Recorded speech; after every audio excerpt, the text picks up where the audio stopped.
Our next set of bones are our facial bones, which make up the majority of your face, hence the name facial. And you'll see the lower jaw here is also part of your facial bones. So our mnemonic for that is Virgil cannot make my pet zebra laugh. Virgil refers to the vomer. The vomer is inside of the nose. It is the bottom here of your nasal septum here. The top of that is that perpendicular plate that we talked about on the ethmoid. So the bottom is going to be that vomer. You can also see the vomer if you flip the skull over. This guy right here, that's part of the vomer as well. The next one is can, and actually the term does not start with C. It's the inferior nasal concha. So these guys right here and right here, those are the nasal concha, and these ones happen to be below. So these are the inferior nasal concha. The ones above are the middle nasal concha. Those are part of the ethmoid bone, if you remember. And so these are the inferior nasal concha that are part of the facial bones. So the next thing is Virgil cannot, right? So not refers to the nasal bones. The nasal bones here are the top of the nose, and if you look very carefully, there's a line right here that separates the nasal from one of these other bones.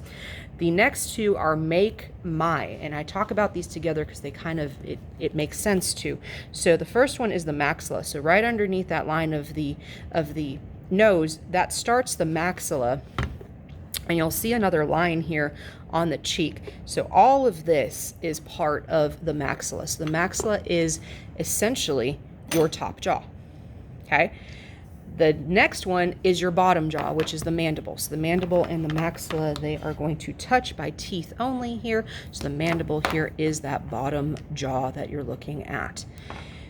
The next one is pet zebra laugh. Talk about those kind of together. So when we talk about the palatine, so the roof of your mouth, the hard palate is made up of two bones, the maxilla, which actually contains the teeth, and then the palatine. The palatine is this posterior third of the roof of your mouth. And where I'm kind of going with that probe here is the edges of it. So you'll notice there's no teeth attached to it. So the maxilla has your teeth, the palatine doesn't. It's just the back portion of your hard palate. The next one is the zygomatic. So when we think zygomatic, I think cheekbones. So you'll see there's a line here and there's a line here. Remember, this is the zygomatic process. This is part of the maxilla. In between here is those cheekbones, those zygomatics on either side.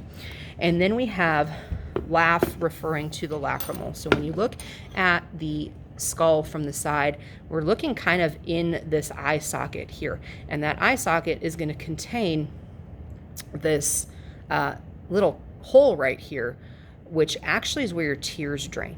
And the reason it's called the lacrimal bone is because your lacrimal gland is the one that produces your tears, and your tears are going to run into that little hole here that's in the lacrimal bone. So if you've ever ugly cried and wondered why your nose is running, because as you cry, your tears drain medially. They're going to go into that lacrimal bone and they're going to end up in your nose, which is why you sniffle when you ugly cry. And so that bone there is going to be the lacrimal bone. So let's talk about the different parts of the facial bones. The first one is going to be the maxilla. So on the maxilla, remember, is going to be this upper jaw here. This one is one of those that contains those paranasal sinuses. So remember, the frontal, the ethmoid, the sphenoid, and now the maxilla, those are the ones that have the paranasal sinuses. So on the maxilla, when we're actually looking at the hard palate, remember the palatine is over here. All of this here is going to be that maxilla. So this part here on the top is that palatine process. So the palatine process meets up with the palatine to make up your hard palate, and that palatine process is part of the maxilla bone. The next one that has a bunch of structures to it is going to be your mandible. So when we look at the mandible is your lower jaw. So you have the area that has your teeth on it, and then you have this kind of area that does this angle, right? So this angle is known as the ramus, and the part where your teeth are located is the body of the mandible. On the body of the mandible, you're going to notice these two little holes here. Okay, and holes are foramens. They're called mental foramens, and if you think about what people do when they're thinking, they put their hands on their bottom chin, right? And that's kind of in that general region there. So they called those the mental foramen. So those two holes that you see are the mental foramen on the facial bones. So I want to talk about, now that we've talked about all the structures and all the parts of your facial bones, I want to talk about the two keystone bones that you have in your cranial bones and in your facial bones. So when we talk about our keystone bones, there's a keystone for a reason. So our keystone bone of our cranial bones is our sphenoid. So let's once again pull this skull apart so we can kind of take a look at the inside of the skull. And remember, our sphenoid is here. Our sphenoid is going to articulate with every other cranial bone that we have. It's going to articulate with the frontal bone in the front, with the temporal bones, with the parietals, with the occipital back here, as well as with the ethmoid. So the sphenoid really is our keystone bone. Remember, that's this bat-shaped or butterfly-shaped bone.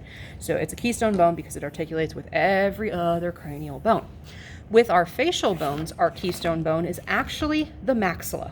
Okay, so if you think about where the maxilla is, you're hitting the zygomatics, you're hitting the lacrimal, the nasal, the vomer, the nasal concha here, the inferior nasal concha. The only one it does not actually articulate with is the maxilla, or with the mandible. And most people are like, wait, how does that work? And that's because when you look at how your jaw is actually connected, it's connected to your temporal bone. So the maxilla articulates with every other single bone, okay?